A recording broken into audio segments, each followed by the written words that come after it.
para o menino, o que a Organização Mundial de Saúde fala que é saúde? O menino sabe de cor e salteado. Mas se eu perguntar para ele exemplificar cada uma das situações, ele não sabe. E é isso que eu quero que vocês entendam. Eu vou trazer o conteúdo, mas eu quero que vocês apliquem isso na prática. Eu não quero que vocês só decorem. Onde que eu vou usar isso na minha vida? Qual que é a diferença de doença e adoecimento? Eu costumo dizer que doença é algo palpável. Você consegue ver através de uma operação física, através de um exame laboratorial, tá? Você consegue identificar, tá? É uma coisa que eu consigo explicar através da fisiopatologia, baseada em anomalias estruturais ou funcionais. E o processo de adoecimento? O que é isso? O processo de adoecimento é subjetivo. Cada pessoa ele vai viver de uma forma única. O sentir-se mal é quando o paciente chega para mim e fala assim, eu não estou bem. E você vira e revira esse paciente e você não encontra nada físico e nada de operação laboratorial. Mas ele está ali no teu consultório falando, eu estou adoecido. E precisamos tentar entender o porquê e aonde. Exatamente. Sinais e sintomas físicos eu consigo identificar aqui. Tá? É um processo de doença. O adoecimento é muito subjetivo. Tá? E aí veio a evolução do conceito de saúde e doença ao longo da história. Tiveram várias explicações ao longo da história, falando assim, como que surge a doença? De onde que surge a doença? As primeiras explicações, nós trouxemos as explicações mágico-religiosas. Eles traziam que a doença era considerada como se fosse um castigo divino. Então você adoecia porque você merecia, porque você estava pagando uma penitência, porque você afrontou um Deus maligno, tá? Alguma causa que você teve um desequilíbrio espiritual e, consequência disso, foi a doença. Será que ainda hoje a gente tem essas crenças enraizadas?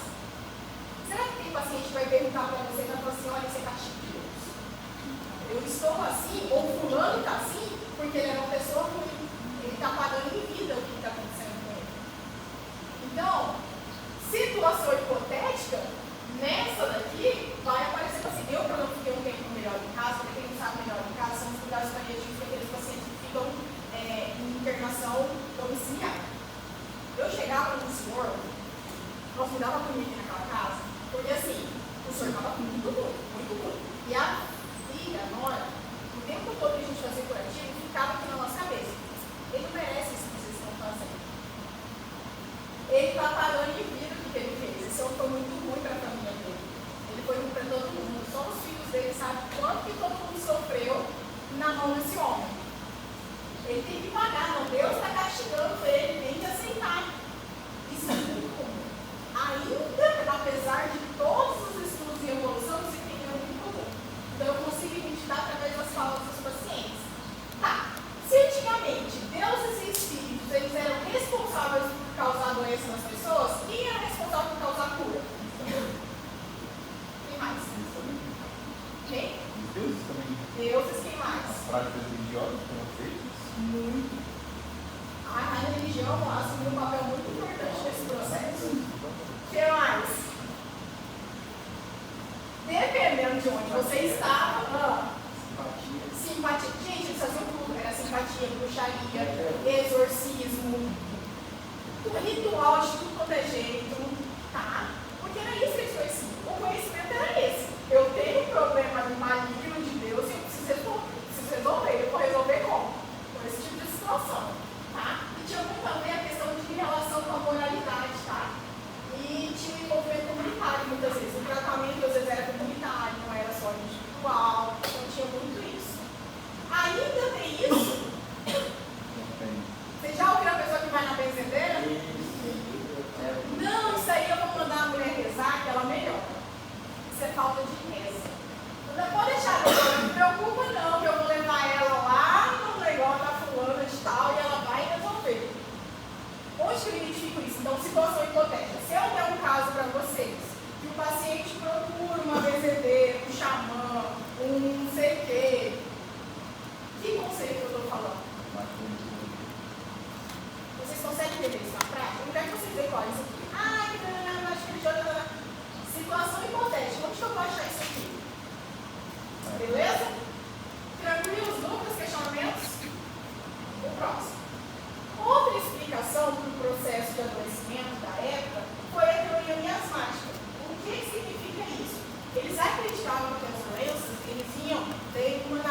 ar, sabe? O que eles perceberam? Que em determinados locais, principalmente locais insalubres, que tinham um cheiro de podridão, as pessoas tinham maior facilidade de adoecer. E como eles não tinham esse conceito ainda do que é esse processo de saúde e doença, como que fica doente, eles começaram a fazer uma associação com a questão do ar poluído, você inalar aquele ar, tá? Então eles acreditavam muito nisso.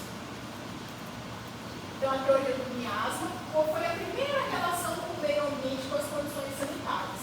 E aí a gente teve muita questão de tentar fazer uma higienização, de tentar tirar as pessoas ali daquela situação para tentar melhorar a questão de adoecimento, tá bom? Enfim, apareceram as primeiras explicações racionais. Então, assim, começaram-se os estudos e descobriram que existiam bactérias, vírus, micro-organismos que eram causadores de doença. Aí a gente teve um avanço considerável na medicina, porque a gente conseguiu tratar essas pessoas. Então, foi nesse momento que surgiu a questão de antibiótico, administração de vacinas. Então, foi um processo muito importante para que teve um marco, assim, uma divisão entre a questão religiosa e a ciência. Qual que eu... Tá, e aí, né, a gente investigou, né, eu falei, processo de vacina, antibiótico, teve tudo, teve um avanço, nossa, maravilhoso, a gente conseguiu resolver muitos problemas de saúde, tentar diminuir as epidemias da época, tá? Só que aí a gente tem um problema. Porque eles consideravam tudo isso como se o processo de adoecimento, de doença, de uma pessoa estivesse relacionado com uma única causa. É como se só bactéria, só vírus, só micro-organismo conseguisse causar doença. Só que aí começaram a aparecer as doenças que não eram causadas por micro-organismos. Como é que eles explicam hipertensão, diabetes, câncer? Então, durante muito tempo, eles tentaram procurar micro-organismos para justificar o aparecimento dessas doenças. Tá? E aí teve uma quebra, porque a teoria da unicausalidade, ela não consegue, a partir do momento em que ela não consegue mais explicar todo o surgimento dessas doenças, começa a vir questionamentos, surgem as teorias da multicausalidade. E aí tem algumas teorias, e eu trouxe a principal. Vocês já ouviram falar de história natural das doenças? Eu acho que já, vocês não lembram. História natural da doença. E se eu fosse vocês, colocava um coração bem grande. Isso aqui é bem importante. Se eu fosse professora, com certeza, acho que eu pediria no mínimo umas 3 questões de história natural da doença. E eu preciso que vocês entendam, não decorem, pelo amor de Deus, porque se vocês decorarem, vocês vão errar todas as questões. O que é a história natural da doença? Nada mais é do que o percurso que uma doença vai fazer. O que acontece se eu não fizer nada, se eu não intervir no processo de doença com o paciente? O quê? Vai se espalhar. Tá, e na pessoa? Eu estou adoecida hoje, eu descobri que eu peguei dengue. Vai piorar. Tá, mas o que eu vou ter? Eu vou morrer? Será que eu morro? Eu acho que não. Não? Depende. Será que eu vou ter sequelas por essa vida? Será que eu curo? Será? Eu acho que o tratamento tá bom, né? Depende. Se você tiver com dengue e você tratar, não morrer, eu acho que Ah, mas antigamente não vi, tá ligado? Porque a evolução da dengue é que era hemorrágica, né? acho que pode evoluir para outras pessoas. Então. Já percebi. Quando eu falo de história natural da doença, eu quero que vocês entendam todo o processo que uma doença vai fazer no organismo de uma pessoa sem a interferência de ninguém. Então, eu vou ser contaminada, no caso da dengue, inclusive vai ter que ficar. Eu vou ter que ter um ambiente propício para o surgimento do mosquito. O que mais? Eu tenho que ter um hospedeiro que está suscetível a esse mosquito. Beleza, eu fui picada. E agora? Quanto tempo que eu vou manifestar sinais e sintomas? Eu vou contaminar outras pessoas? Só de ficar perto de vocês, assim, conversar e eu tiver com dengue, eu vou contaminar vocês? Não. Tá. Quantos dias eu vou ficar doente? Uma semana? 2? Vai até curar. Tá. Que sintomas que eu vou ter? Febre, O que mais? coceira, Coceira. Meu corpo vai ter alguma coisa? bolinha. Bolinha, vai picar.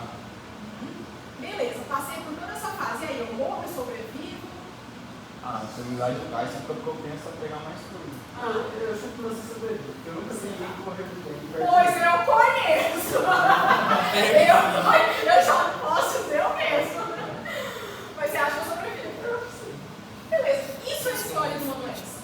Eu preciso saber o meio de transmissão, eu preciso saber como que eu pego ela, quais são os sinais e sintomas que eu vou manifestar, qual que é o tempo de incubação, qual que é o desfecho, quais são as possibilidades de desfecho que eu posso ter. Eu posso ter morte, eu posso ter sequela, eu posso curar sozinho sem precisar fazer nada. Então, quando eu falo de história natural da doença, é tudo isso que eu quero entender das doenças. Tá? Cada doença tem a sua história. E é muito importante que quando você estuda fisiopatologia, é mais fácil para a gente identificar e tratar o paciente. Beleza. O modelo de história natural da doença, do Livre e do Clark, tá? Ele fala que a história ele tem 2 períodos sequenciais. Ele tem o primeiro período, que é o pré-patogênico, e o período patogênico. Lembraram disso? Não? Nada? Ai, meu Deus. Gente, eu tenho que ter muito carinho nesse assunto. Pré-patogênico. Vamos para o patogênico aqui?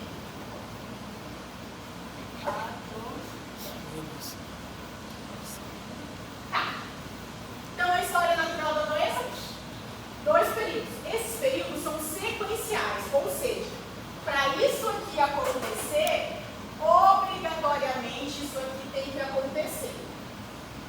Entendeu? A gente só passa para a segunda fase se passar pela primeira. Algumas literaturas vão trazer período epidemiológico, período pré-patogênico, tá?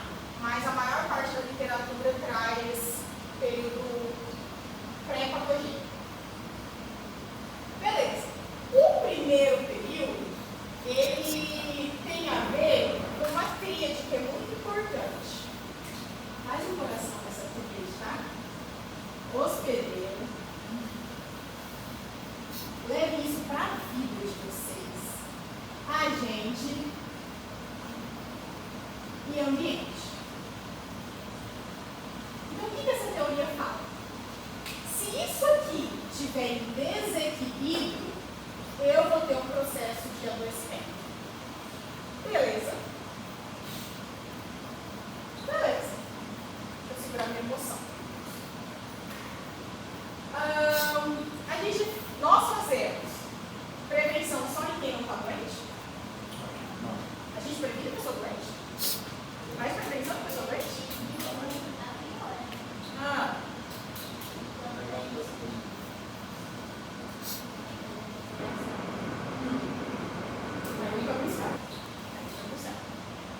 Beleza. Tranquilos até aqui? Eu sei que vou deixar vocês verem. A gente entendeu. Período sequencial, isso aqui com o coração bem grande. Vou tirar a caneta vermelha.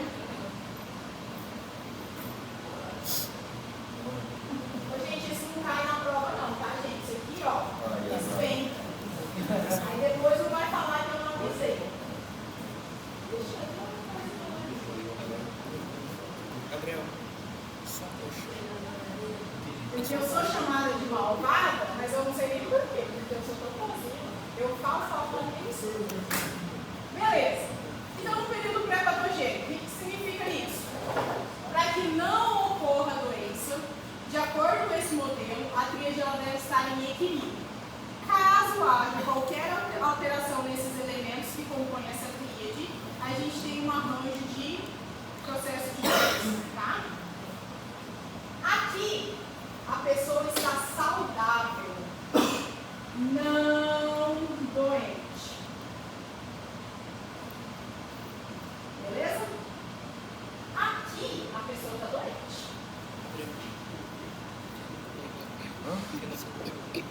Então, se eu der uma situação hipotética com sinais e sintomas de falar que a pessoa está doente, ela vai estar em que período? No pré-patogênico ou no patogênico?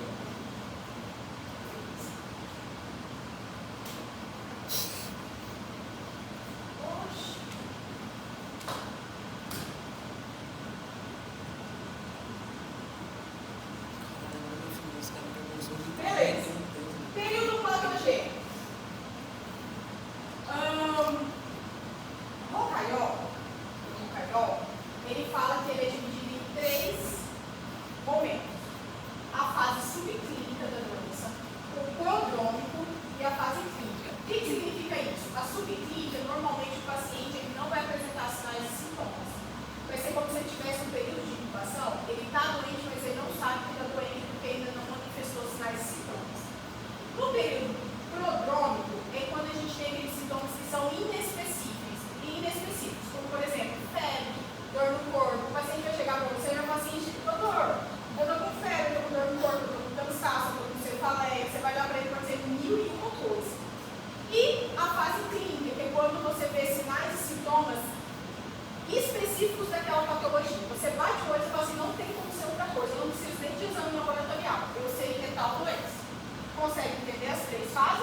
história natural da doença, dividido em 2 períodos sequenciais, tudo isso aqui é o período pré-patogênico e tudo isso aqui é o período patogênico.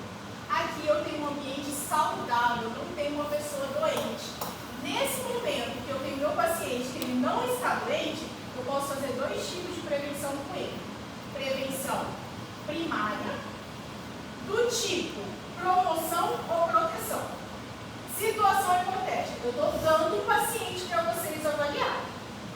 O paciente não tem nada. E eu vou falar assim para vocês, faça prevenção primária com esse paciente. Você pode fazer de forma de promoção e de forma de proteção. Qual que é a diferença deles? Como que eu promovo a saúde do meu paciente e como que eu protejo o meu paciente? Promover a saúde seria pela campanha, principalmente por causa de meios, essas coisas, conscientização. E a proteção específica seria, não seria o tratamento. Não, porque o paciente está doente. Não está doente. O que mais? Seria talvez analisar, por exemplo, no paciente, eu tenho várias doenças médicas, eu vou dar uma proteção específica para ele. Você tem uma chance de ter A prefeitura desenvolveu um ambiente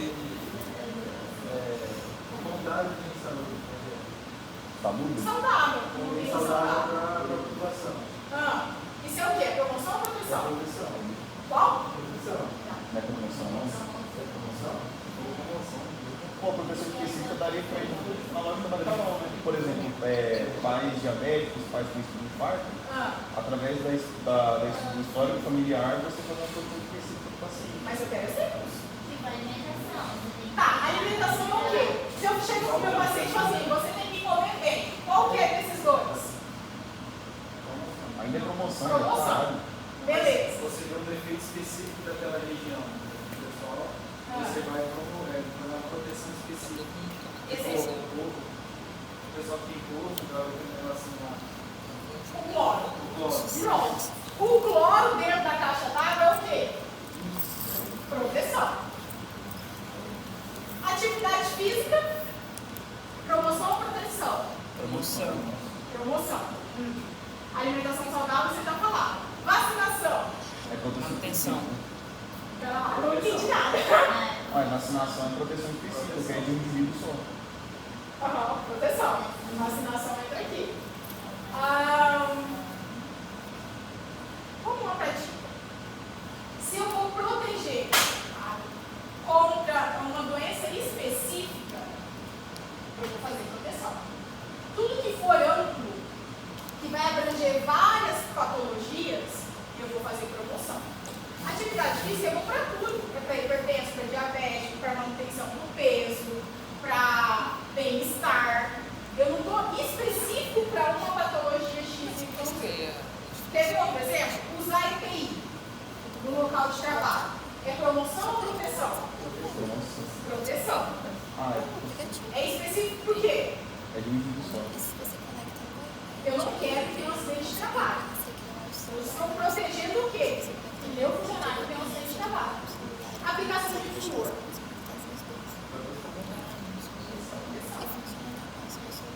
Entenderam? Então eu vou dar um caso, situação hipotética, vou mostrar para vocês e vou pedir para vocês fazerem um tipo de prevenção. Se você me fala que vai fazer prevenção primária e não me fala qual que é o tipo e não me dá exemplo, você já perdeu meio ponto. Fechou? Assim, olha, eu vou pegar seu paciente que está obeso, seu paciente que está estressado, seu paciente que se alimenta errado, que fuma, que bebe, e vou dar um monte de orientação para ele. Vou fazer prevenção primária do tipo proteção. Tá perfeito. Agora, eu vou mandar ele fazer atividade física, eu vou colocar ele no grupo de idosos lá para fazer atividade, vou falar sobre alimentação, eu vou prevenção primária do tipo promoção. Beleza? Dá para entender? É que eu sou acelerada. Se eu posso passar os casos clínicos, vocês vão resolver? Desce cacete. Ótimo. Eu não fiz no consultório.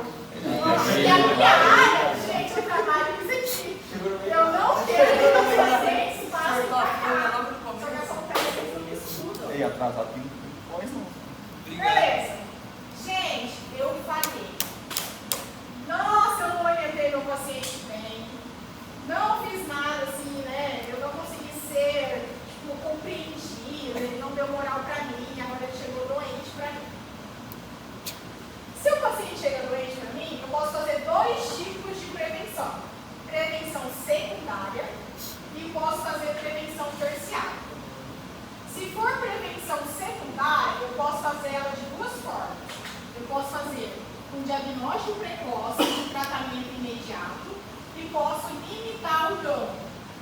Situação hipotética, Jorge. Eu tenho um paciente, uma mulher, que está com câncer de colo de útero, mas ela não sabe que ela tem câncer de colo de útero. Ela me procura lá no consultório para fazer o preventivo dela. Chegou para mim o resultado e confirmamos o CA. O que eu faço com essa mulher? Acompanhamento. Que tipo de prevenção? Ela não tinha sinais e sintomas e a gente diagnosticou o câncer dela através do preventivo. Qual dessas três eu vou fazer com ela? Diagnóstico precoce e tratamento. Mas aí qual é o tipo de prevenção? Secundária, do tipo diagnóstico precoce e tratamento imediato. Fechou? Tranquilos? O paciente chegou para mim, aleatório, lá na unidade de saúde, e pediu para fazer o teste rápido dele de IST. E aí deu HIV positivo. Que tipo de prevenção eu faço nesse meu paciente? Aí seria anterior, Ainda não. Ele não tem sinais e sintomas nenhum. Ele chegou lá porque estava tendo campanha lá na unidade de saúde e que obrigaram ele a fazer um teste. Secundária. Secundário. Limitação de dano. Tá. Fazer com que não fique pior do que já está. Diagnóstico precoce novamente. Ele já teve Porque diagnóstico, mas ele meus não tem sintomas. pacientes provavelmente estavam no período de latência. Eles nem sabiam que tinha doença. Você vai notar que tem Todos os diagnósticos de HIV que eu fiz aqui, ninguém nem sonhava que estava. Eles foram fazer porque estavam fazendo aleatoriamente. Tem. A gente entra com um diagnóstico, que é o que você faz lá na unidade de saúde, e entra já com tutela. Aí já entra no tratamento imediatamente. Porque o meu intuito é interromper a cadeia de transmissão. Que ele não desenvolva sinais e sintomas e que ele não transmita essa doença para mais ninguém. Esse é o nosso papel lá. Professor, interromper a cadeia de transmissão seria limitação de dano? Também. Entra com a limitação de dano. Mas nesse primeiro momento, eu só fiz o diagnóstico e o tratamento dele. Agora, para a limitação de dano, vou atrás, rastreio de todos os parceiros sexuais dele, vou fazer a avaliação física dele, até então eu já fiz a avaliação física desse paciente, eu não sei se ele manifestou algum sinal e sintoma tipo febre, dor de cabeça, fraqueza, passou despercebido por outra doença, tá? Tranquilos aqui? Dúvidas? A alimentação de dano é o que é secundária, é o que a doença falou na população. Eu não peguei muito essa limitação. Na verdade, é que eu não quero que ele avance para uma limitação. Então eu vou acabar, vou fazer o tratamento o quanto antes, para que ele não precise ser reaplicado.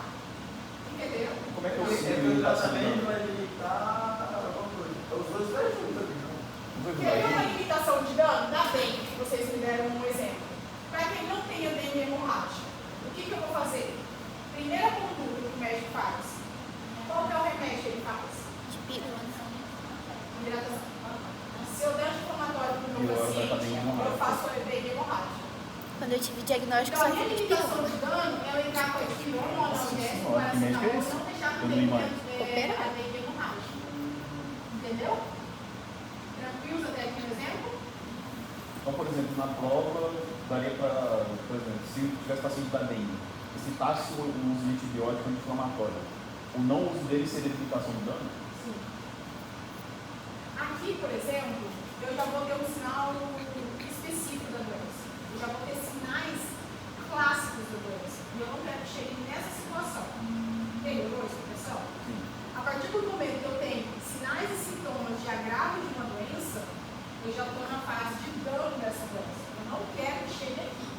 Foi melhor que eu pretendido? Ou eu acabei de atrapalhar tudo? Aqui provavelmente ele nem sonha que tenha doença. Eu não quero que ele se envolva. Beleza? Mas eu falei. Eu não consegui fazer prevenção primária. Eu não consegui fazer diagnóstico precoce. Eu não consegui limitar um dano. E o paciente chegou para mim uma sequela. Nesse momento, que tipo de prevenção eu faço? Eu faço prevenção terciária do tipo reabilitação. Consegue compreender agora? Isso aqui não tem mais volta. Eu falei tanto com o meu paciente que agora ele está com uma sequela que não tem reversão e a única coisa que eu tenho que fazer é melhorar a qualidade de vida dele. Dificilmente ele vai retornar ao que ele era antes, mas eu preciso reabilitar o meu paciente. Exemplos. Pronto. O pé diabético que foi amputado é o quê? Eu tenho que fazer o quê? Chegou o paciente para mim sem o pé. Que tipo de prevenção eu vou fazer com ele? Eu vou mandar ele fazer atividade física? Seria reabilitação física e psicossocial. Esse paciente tem uma ferida na boca. E a hora que for ver, é o câncer maligno, não é que ele tirar a parte da minha. Se ele ainda tem a Mas ele ferida. não sabia o que é essa. Tá. Se essa ferida eu consigo reverter, eu tô aqui. Agora você fala para mim, Jorge, não tem mais o que fazer. Mas Você ele tem. não sabia o que é ferida. O profissional Tá, mas no seu diagnóstico como profissional, isso é reversível ou não reversível? É irreversível, porque eu não tenho mais o que fazer, eu vou ter que tirar a chuva dele. Nesse caso, eu tenho prevenção terciária. Ele perdeu o tecido, ele perdeu um órgão dele. Não tem como, eu vou reabilitar esse paciente. O que eu vou fazer para reabilitar? Quer ver, por exemplo, quando eu faço exodontia, né, que você chama, ou dentadura. A dentadura é o quê do paciente? Uma prótese. É uma prótese. Beleza. Qual tipo de prevenção é? Reabilitação. Então, se chega em caso, um estudo de, sei lá, uma situação hipotética na prova de vocês, que o paciente está com prótese dentária, o profissional, o odontólogo fez o quê? Prevenção terciária. Ah, Jorge, o que ele poderia ter feito para pegar a prevenção secundária? A restauração. Salvar o dente.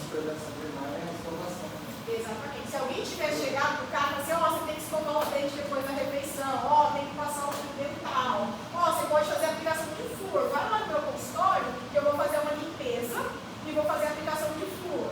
Mas não, eu falhei. Eu não ensinei meu paciente, eu nem falei para ele que eu tinha que escovar o dente nem nada, não fiz nada de proteção, ele passou despercebido, ele só veio quando o dente já estava pela metade, estava com muita dor e eu não consegui fazer mais nada. Na prova vai ter todas essas situações. Eu vou contar uma história para vocês e vocês vão ter que identificar aonde vocês vão usar cada tipo de prevenção. Aí é assim escrever. E eu ainda estou avisando, eu sou tão boazinha. Que bom. E tem todas, cara. Eu nunca deixo faltar nenhuma. Essa tabelinha vai falar. Lógico que não. Ajuda nós. Eu tenho que manter minha fama de malvada. Ah, Curiosidade. Agora sim. Nossa, mas que montão de patadinha como tá. Mas sabe qual é o problema de vocês? Vocês decoram isso aqui, mas vocês não sabem aplicar. Eu tô cansada e careca de falar que vocês decoram tudo. Aí chega um bendito do caso clínico, vocês vão vocês podem ler e você fala assim, meu Deus, será que é prevenção primária? Será que é prevenção secundária? Aí quando vocês acertam prevenção, aí vocês erram isso aqui, ó. Ah, é uma tristeza. Eu corrijo com o coração partido. Beleza? Então, se você falar que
falo, essa criatura não devia estar em sala, não, porque eu certeza que estava em outro mundo. Isso, isso. Ô, prof, eu fiz sua prova sem assistir nenhuma aula e fiquei na média. Mas eu acabei de falar para o menino aqui, quem assiste minha aula não precisa nem estudar muito. Porque eu desenho a minha prova para vocês, literalmente. Ó, como se não bastasse a prevenção primária, a prevenção secundária e a prevenção terciária, que é implementada na prevenção quaternária. Uma coisa que eu quero que vocês tenham consciência. Lá na história natural da doença, são quantos tipos de prevenção? 3. Prevenção quaternária faz parte da história natural das doenças? Isso pode ser uma pegadinha. Eu não vou ser maldosa, tá, dessa vez, fazer isso, mas já fiz no passado. O que é a prevenção quaternária? Alguém tem ideia? Saúde do médico para poder atender o paciente. Saúde do médico. Para poder. Então, na verdade, é a qualidade, para melhorar a qualidade do atendimento. Não é que eles têm que prevenir excesso É a de... qualidade do atendimento para melhorar a saúde do paciente. Não é que ele tem que... Mas você está na professor, não é que ele tem que prevenir o excesso de medicamentos estranhos? Pela primeira vez na vida, a medicina ela é considerada suspeita por disseminar doenças. E aí, será? Vocês estão estudando para causar doença nas pessoas? Será que é isso? Eu ouvi dizer que tem 2 tipos de medicina. Hã? No caso do Covid? Como é? E, gente, olha que palavra linda. Eu, se eu fosse vocês, procuravam no Google o que é iatrogenia. Tá sabendo? Cai não. Iatrogenia. Ele tá sabendo muito. Como é que escreve esse trem? I-A-T-R-O-G-I-A.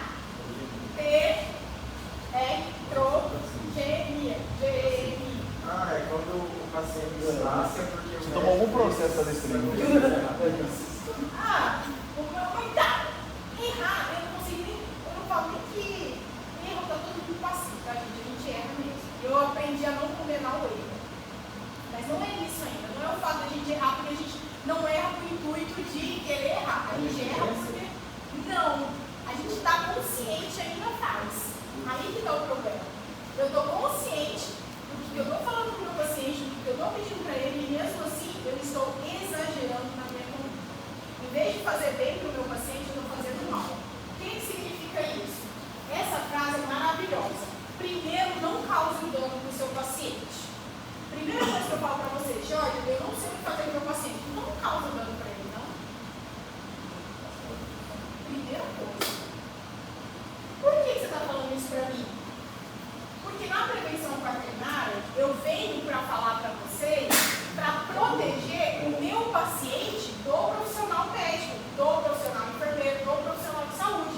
Eu quero proteger o risco excessivo de tratamento, tá? Eu quero proteger meu paciente de novas intervenções médicas inapropriadas. Eu quero sugerir alternativas eticamente aceitáveis. Sabe o que é isso? Lembra que eu falei que tem 2 tipos de medicina? A medicina baseada em evidência e a medicina com visão do quê? Do lucro. Isso aqui é a medicina visando o lucro. O que eu vou chegar para o meu paciente? Eu não sei o que ele tem, eu estou com preguiça de avaliar e fazer uma anamnese bem feita, eu vou sair pedindo um monte de exame à torta direito para ele e vou tentar descobrir o que ele está tendo. Muitas vezes, se eu tivesse parado para escutar o meu paciente ou eu tivesse feito um bom exame físico, eu não precisava prejudicar o meu paciente tendo que fazer prevenção quaternária depois. Sabe aquele médico que acha assim, chega no consultório, mal conversa com você, 5 minutos você sai com um bolo de receita, de remédio, de vitamina para isso, eu não sei o que, você não sabe nem como é que tá as suas vitaminas, mas você já sai com receita de vitamina, 10 tipos de exame de imagem, 40 tipos de exame de sangue laboratorial. Para que eu vou submeter meu paciente a tudo isso? Sem necessidade. É porque eu não sei o que ele tem, Jorge. Tem que revirar meu paciente. Faz um bom exame físico. Faz uma boa anamnese. Entendeu a diferença? Não é para colocar o seu paciente para fazer 1001 coisas só porque você está inseguro e você não sabe o que é.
benefício ele vai superar o risco, tá?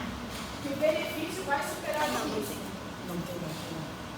Transformar pessoas em pacientes desnecessariamente, identificando problemas que nunca causariam mal ou medicalizando experiência da vida. Tem muitos exames hoje que a gente fala assim, em exame de rastreio é tudo a mesma coisa. Mas eu consigo dizer uma coisa para vocês. Muitas doenças a gente vai ter ao longo da vida, você vai passar pela história natural dela e você não vai manifestar sinais de sintomas. Você nem vai precisar fazer tratamento por ela. Ela vai fazer o curso dela natural sem intervenção nossa. O que eu estou vendo hoje? A gente está querendo tratar tudo. Então, revira a pessoa, às vezes submete ela a tratamentos excessivos, você coloca, daí duas situações, você afeta seu paciente financeiramente, psicologicamente, porque você faz exames de rastreio que muitas vezes são doloridos, são cansativos. Para no final das contas, não mudar em nada a vida dele. Tanto faz você ter feito essa intervenção como não ter feito. Porque o curso natural dela, ela não, é como se eu falasse assim, a gente vai ter muita doença que a gente não vai morrer dela. E aí eu vou pegar meu paciente e vou maltratar ele sem necessidade. Outra coisa que acontece muito.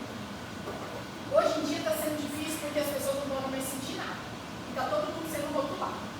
Outro dia, uma funcionária nossa perdeu um ente querido e é óbvio que ela chorou. Qualquer um choraria. E aí uma outra profissional médica, você pega lá na minha gaveta um medicamentozinho para ela tomar.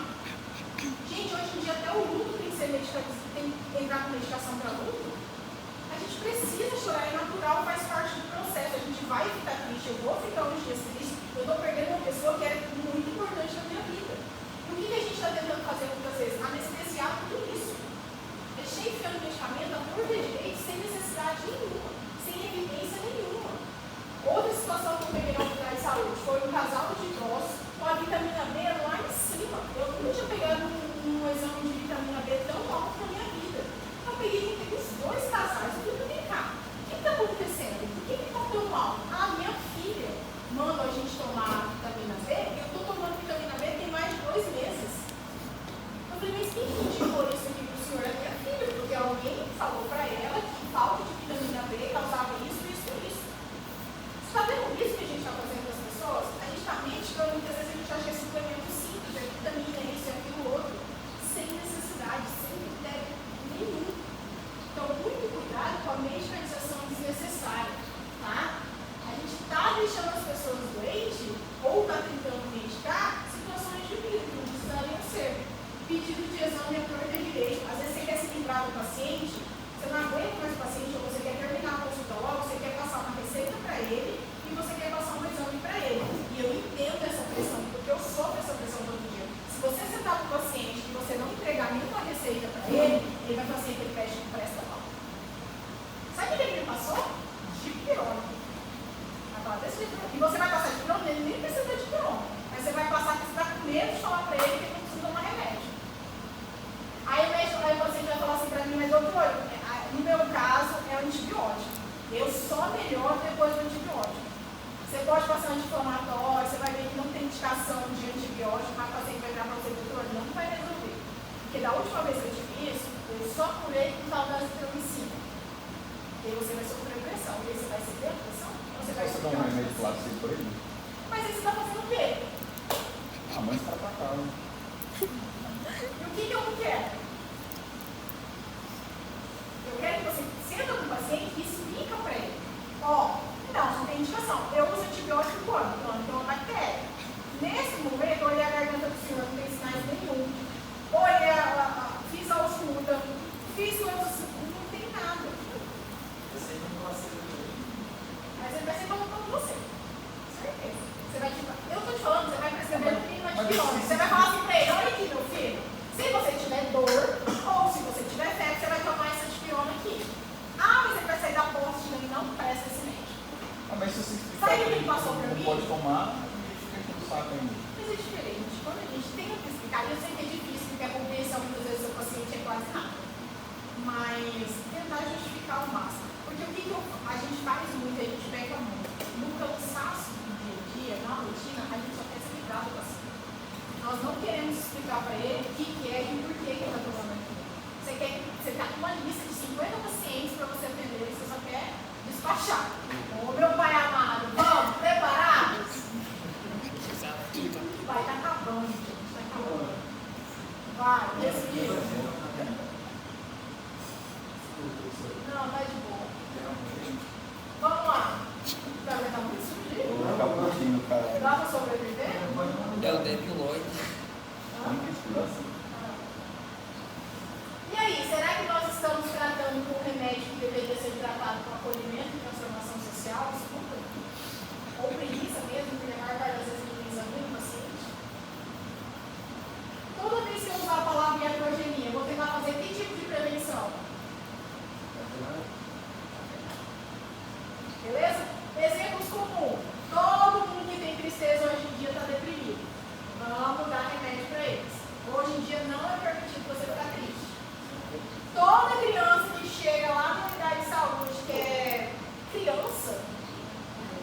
TDAH. Toda criança hoje que é tímida tem autismo. Gente, montuar todo mundo. Eu não sei o que está acontecendo. E chega os pais com um diagnóstico. Você chega para avaliar o paciente, o pai já chega e isso aqui tem isso, isso e isso. Todo envelhecimento hoje em dia é patológico, precisa ser tratado. Não é. Toda timidez agora é um transtorno de ansiedade. Então, muito cuidado com os rótulos. Beleza? Exemplos na vida prática. Então, a medicalização social, a gente quer medicar todo mundo no corpo direito. E a sobremedicalização, que é o excesso de intervenção médica, de exames. Submeter esse meu paciente a todo tipo de procedimento. Remédio. Então, assim, é a história do usar um antibiótico para tratar a virose. É fazer um check-up toda vez que o paciente pede para você, sem indicação clínica nenhuma. É polimedicamentação de idoso. Exame repetido lá de paciente que nem precisava. Quer ver um exemplo? Uma alteração de glicemia de 105. Eu já ia com remédio. Esse paciente é diabético? O que eu vou orientar para ele? Que tipo de prevenção? Alimentação. O que mais? Eu vou verificar se ele está sobrepeso. Eu vou ver se ele faz alguma atividade física. Vou ver como é que é o hábito dele alimentar. O que mais? Eu não vou entrar com medicação nesse caso. Eu vou acompanhar esse paciente. Por que tudo isso acontece? Medo. A maior parte do tempo é medo. É medo de quem? Do paciente. O paciente tem medo do que ele está sentindo. Ele não sabe o que ele está sentindo. Ele acha que tudo vai ser resolvido do dia para a noite. O problema é que ele demorou anos para construir. Ele chega para você e quer ser resolvido com uma pílula. Medo do médico, porque o médico ele não entende o que está acontecendo e muitas vezes sofre a pressão e acaba cedendo. O medo alimentado pela mídia, pela indústria farmacêutica, que está ali todo dia na televisão mostrando para você que tem coisas que são milagrosas, que basta você tomar aquilo que você vai resolver todos os problemas da sua vida.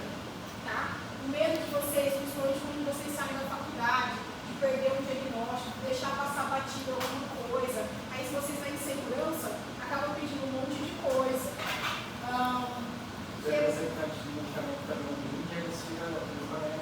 Exatamente, e tem tradicionalmente sempre passa. É o medo do paciente que alimenta o medo do médico, é tudo isso que acontece, tá bom? E o que eu vou fazer, Jorge, para evitar isso?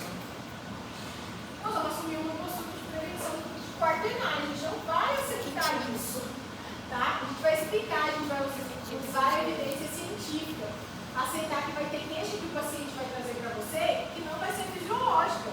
Tá? Que muitas vezes vai ser o que a gente olha aquele conceito ampliado de saúde. Eu preciso olhar o meu paciente na minha visão holística, em um psicossocial, porque às vezes a dor de cabeça que ele está tendo, às vezes é um problema psicológico.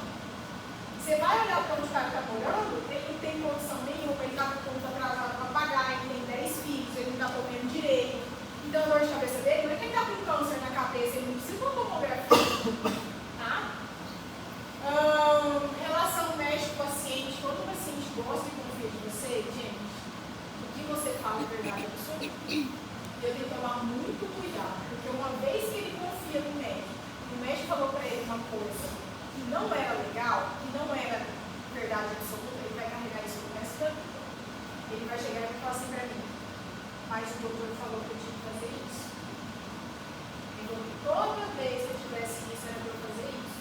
Então, muito cuidado com o que você fala para o seu paciente, tá? O conselho que você vai dar. E outra coisa, nós somos formadores de opinião. Então, assim, cuidado, muito cuidado com o que a gente fala, o que a gente orienta. Beleza? E vai melhorar as habilidades de comunicação de vocês. Tranquilo com a prevenção quaternária? Prevenção quinternária. Aí você falou. Você já veio. O que é isso, professor? Vocês estão cuidando da saúde de vocês? Não. Nem um pouco. Gente, profissionais, vocês devem ser muito. Médico é o profissional com menos saúde que você vê por aí. Por que vocês estudam para Não, cuidar de pessoas? mas cuida da saúde informada. Mas o único tempo que a gente tem pra estudar é de madrugada. Depois de formar, cuida da saúde. Ô, professor, 3 irmãs, né? Eu não vou falar quem é. Tudo de 70.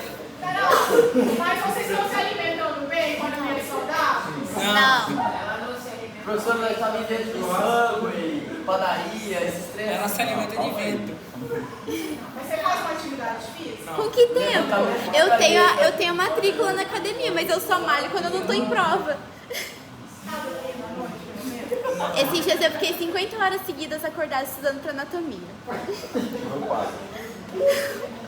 Água você bebe, pelo menos? Nem um pouco. No máximo uns 2 copos por dia. Diagnóstico, caso perdido. Tenho anemia. Não, mas eu fico chateada com os professores que falam assim, o que vocês fazem da meia-noite às 6? Estudo da meia-noite às 6. Por favor, precisa de um pouquinho pra recarregar seu Eu acordo 4 horas da manhã. Todo mundo tem as Tem mesmas como. 24 horas. Gente, aquela história do começo da Ah, tá. Vou sim. Professor, não tá dando não. Aula de manhã, de tarde, de noite, de madrugada de estudar. Aí você me fala, como que eu vou cuidar de outra pessoa se eu não estou dando conta nem de cuidar de mim? O paciente já Eu quero passou trabalhar pra com morto. Não, trabalhar com morto é muito tempo. Eu quero trabalhar com morto. Até lá. Paciente, Você vai matar o paciente. Vai olhar assim e falar, nem, doutor, acho que assim não está precisando de ajuda hoje. Doutor, você tá bem? Mas você tá bem? Doutora, a senhora tá bem? Mas eu vou cair, vai ser Doutora, olha, buscar o tem que paciente, esse paciente Não. funciona. Doutora, você tá bem? Você tem que dar mal. Você precisa de alguma coisa? Você tomou remédio, doutor? Eu tô com remédio Eu hoje. vou professor tomar uma de pirona, hein? Gente, vamos lá. O dia que a Desabafei prevenção agora. do internado é a mais nova prevenção que surgiu em 2014 pelo médico de saúde da família e comunidade, José Agostinho. O que ele é? Prevenir o dano do paciente atuando no profissional médico. Quem vai falar profissional médico é todos os profissionais de saúde, tá? Como que é isso? Evitar o que eu chamo, já ouviram falar? Vocês conhecem algum profissional de saúde no síndrome de burnout? Vocês sabem o que é isso? Sim. Vou falar uma coisa para vocês. 80%, eu acho um pouquinho mais, dos nossos colegas médicos e enfermeiros estão adoecidos por conta de sobrecarga de trabalho. É justamente isso.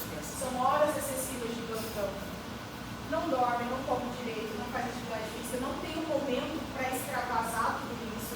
Você chega, você é submetido a altas pressões, porque as pessoas, elas te pressionam a tomar decisão em tempo hábil. Não tem tempo para você pensar muito.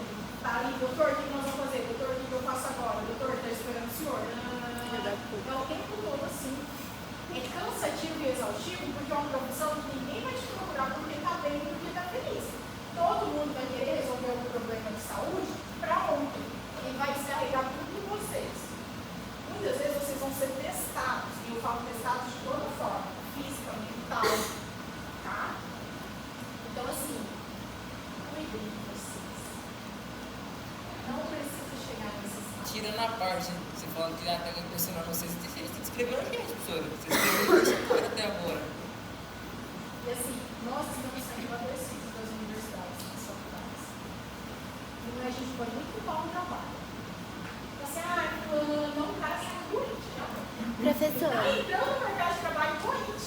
é que é foda que a gente tem aula de manhã, à tarde e à noite, e daí todas as aulas que a gente tem durante o dia, o professor fala que o que ele dá na aula dele não é o suficiente, que a gente tem que estudar por conta própria, e não só se basear na aula dele. Então, se a gente for estudar cada aula própria de cada professor, a gente só tem a madrugada pra isso.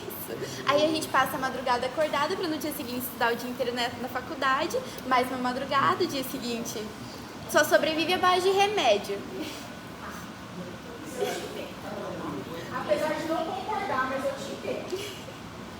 Só quem já passou por isso aqui, e eu posso falar com propriedade, dá valor às pequenas coisas. Você precisa muitas vezes chegar no fundo do poço para dar importância para coisas básicas. Não chegue no fundo do poço. Sair de lá é mais difícil. Eu sei tudo isso. E quando a gente sai, a gente quer ganhar o mundo, a gente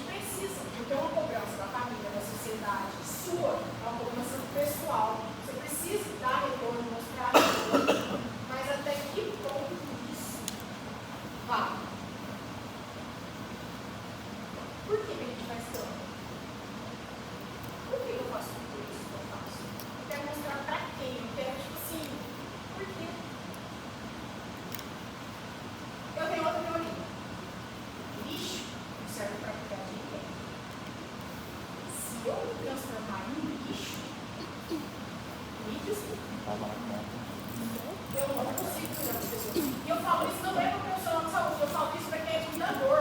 Eu pego meu paciente que cuida de outras pessoas, eu olho para o meu paciente que está mais adoecido do que o paciente que ele cuida. E aí o paciente vira para mim, a pessoa que cuida, fala assim, eu não tenho tempo para cuidar de mim. Eu passo 24 horas do meu dia em função do meu irmão, do meu pai, do meu filho. Eu viro para ela e falo assim, olha, me desculpa, mas você não está ajudando. Você não consegue ajudar ninguém no estado de saúde que você está. E muitas vezes a gente se deixa de lado. Porque eu tenho certeza que se um colega seu pedir ajuda para você, pode ser qualquer hora da noite do dia que você está. Mas para você, quando é para fazer para você, você está cansado. Você não tem tempo. Você vai se deixando de lado. Então assim, não chega. Jorge, eu vou conseguir aquela utopia de encontrar a minha saúde mental, física e social? Não, me desculpa, a gente vai ter que abdicar de muita coisa da vida. Eu vou abdicar um pouco do social, eu vou abdicar um pouquinho das noites de sono, eu vou ter que dormir menos, eu vou ter que... Mas não dá para abdicar de tudo. Não dá. Não dá para a gente ser o vilão com a gente, o carrasco com a gente, porque uma hora a gente não vai dar conta. E isso é uma verdade absoluta. Se tem uma verdade absoluta na vida, é que se eu for me deixando de lado, me desculpa, seu desfecho, a sua história natural pode ser um desfecho não muito legal. Professor, eu cheguei a atender 60 pessoas no dia, isso foi tipo há uns 2 anos seguidos. Aí comecei a sentir meus braços anestesiados e tal, eu achei que era o coração. Eu falei, não era, porque era a cabeça, não importa. Eu também. Eu cheguei no hospital. Assim, eu ficava muito anestesiado. Eu falei assim, gente, eu tô infartando, eu sou enfermeira, eu sei que eu tô infartando. Aí o médico olhou pra mim e falou, não tá infartando, não, certeza. Aqui a pressão tava ótima, eu tava bem, mas eu não conseguia respirar. Eu cheguei, eu falei, eu sinto dor pra respirar. Eu senti o que ela sabia, eu não tenho certeza, eu sei reconhecer o que fala. Eu tô infartando, eu não tô sentindo mais nada. Aí o Jorge, você tá estressado. E era a mesma pessoa que eu conhecia. Aí eu falei assim, não, por favor, olha, faz um eletro. Não me deixa morrer. Mas por quê? Por conta disso. E quando que eu consegui atingir isso? Foi na pandemia. E o problema é que você não reconhece. Todo mundo chega em você e fala assim, você está exagerando. Você está passando dos limites. E você dá o quê? Muito bem. Eu consigo. Eu já tive um dia mais, um dia menos. Só que tem uma hora que seu corpo fala, para mim já deu. Se a sua cabeça quer continuar, se você quer continuar, o problema é seu. Eu estou parando. Eu vou te obrigar a parar. E aí foi assim que a gente reorganizou a nossa vida. E aí a gente tá perfeito? Tá perfeito hoje? Não vai dar. Sempre vai ter uma coisa ou outra. Mas tá muito legal. Com certeza. Eu fico no buraco de assumir. Beleza. E onde que atinge isso aqui? Quem que é o mais propenso a ter essa síndrome? Profissionais, médicos, enfermeiros, professores, psicólogos e policiais. Eles vão chegar no consultório de vocês vão conseguir identificar de forma fácil. Muitas vezes são pessoas que são apaixonadas pelo que elas fazem, tá? Elas vão falar assim, você, eu sou apaixonada pelo que eu faço, eu gosto da minha profissão. Mas essa sobrecarga, essa cobrança, e às vezes a cobrança começa por nós mesmos, faz com que a gente adoeça. Então muitas vezes você não consegue nem entrar no ambiente, porque você associa aquilo a sinais de estresse. Então muitas vezes o que eu vejo? Já aconteceu com um colega de profissão, ele não conseguia entrar na unidade de saúde.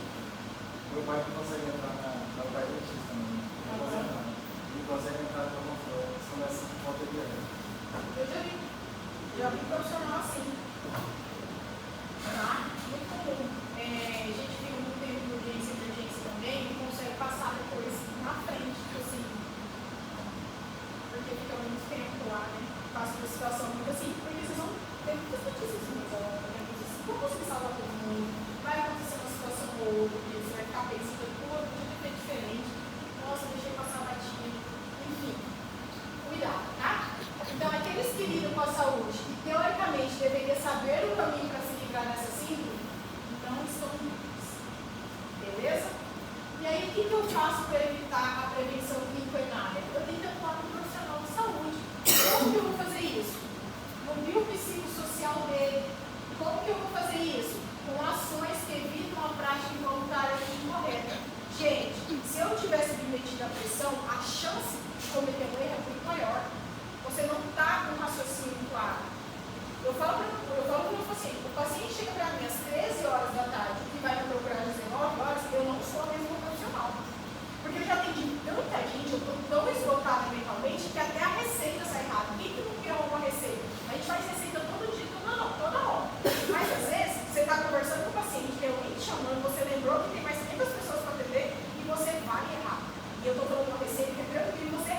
farmacêutico não vai deixar passar batido.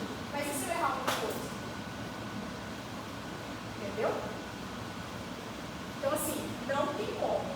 Se a gente não se cuidar, se a gente não começar a encontrar o equilíbrio, a chance de a gente cometer erro e prejudicar outras pessoas é muito grande.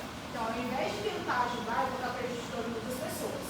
Cuidadores, cuidados, que prestam cuidados com melhor qualidade, prestam cuidados com melhor qualidade, ninguém cuida. Isso vale para todo mundo. Vocês ainda não são profissionais de saúde, mas muitas vezes tem alguém para cuidar em casa. Tem filho, tem avô, tem pai, tem mãe, tá? Tem marido. Presta atenção nos seus pais. Beleza? Gente, terminou. Tem mais coisinha na prova, né? Tem uma lida depois em modelos de saúde. Modelo hospitalocêntrico, vocês já ouviram falar nisso? Que é o cuidado que a gente presta centrado no profissional médico, que a gente presta um foco na doença, a gente quer tratar a pessoa, a gente quer entender que a medicação é o resultado final, tá? É o que eu quero fazer com o meu paciente. Modelo campanhista, o que é o modelo campanhista? Sabe essas campanhas, Outubro Rosa, Novembro Azul, normalmente a gente tem um problema de saúde que a gente precisa resolver e eles lançam essas campanhas. Eu concordo com essas campanhas? Nem sempre. Vou falar por quê. A nossa saúde a gente não cuida uma única vez. Não cuida só, o nosso útero a gente não cuida só no mês Y, o homem não tem prostatação em novembro. Eu tenho que cuidar da saúde do homem todos os dias, todos os meses, saúde da mulher todos os meses. Então, por que eles montaram esses modelos campanhistas, por exemplo? A gente tinha um problema de saúde antigamente, a gente precisa resolver, que eram as epidemias, e aí eles lançavam vacinação em massa, medicação em massa, tá? O que mais que pode cair na prova? Acho que isso. Isso mesmo? Acho que não tem mais questão. Só são 10 questões. Graças a Deus. Princípio de prevenção, um para cada um. Tem nada tem muito caso clínico. Porque, gente, eu quero que vocês entendam isso aqui no caso clínico. Um profissional XYG chegou na unidade de saúde com isso. Que tipo de prevenção que eu vou ter que falar com ele? Ele está estressado, ele está sobrecarregado, ele está errando as receitas de saúde. Que tipo de prevenção eu vou usar com ele?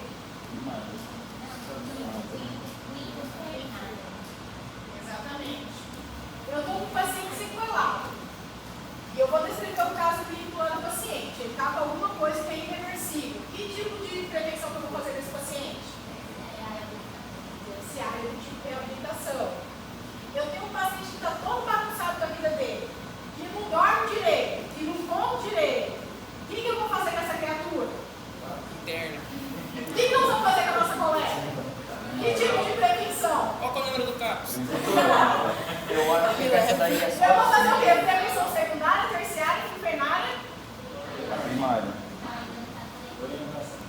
Precisamos ter tempo para por favor. Ainda.